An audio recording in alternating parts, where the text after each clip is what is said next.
How about space? Imagine the militarization of space, right? Something that we've always tried to avoid. Is it possible that there's going to be another space race war, this between like China, Russia, the United States? Rachel Blevins here to pick that up for us. What did you learn? What do we know? Well, I know when President Trump first started talking about a space force, a lot of us thought he was joking, but it has become a reality now. Boy. He officially issued the order for the Department of Defense to create a space force as an additional military branch.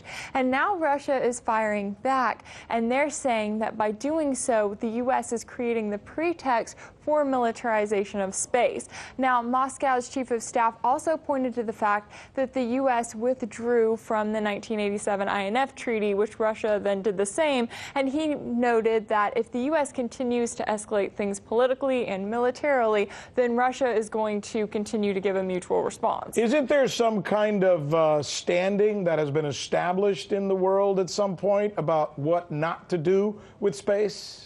Right, so right now we're going off of the Outer Space Treaty that was passed in the 1960s. And that pretty simply says that any nation can explore space, and it also says that nations can't have nuclear weapons or weapons of mass destruction in space. But there's still a major gray area there when it comes to actual weapons that, you know, China, Russia, and the United States could be developing. Well, then we should be a little troubled as Americans, you and I, by the fact that our government keeps basically poo-pooing all these treaties. If they've basically stepped away from all the other treaties, what's to say we won't do that?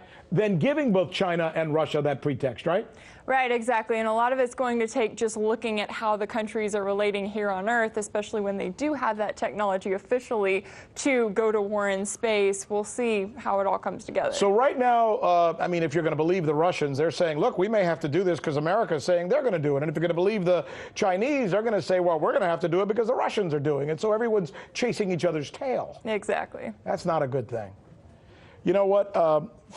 Fascinating story. Thanks so much for checking in on that. Let's do more of this. I think the world probably is going to want to know what's going on, especially when it comes to the militarization of space. Thank you, Rachel. Appreciate it. I'm Rick Sanchez. You found us on YouTube, and that's awesome. But you know what? I'm also live every night at 7 and 8 p.m. Eastern on DirecTV and Dish and cable and satellite, the RT app, and Pluto TV. I'll see you there.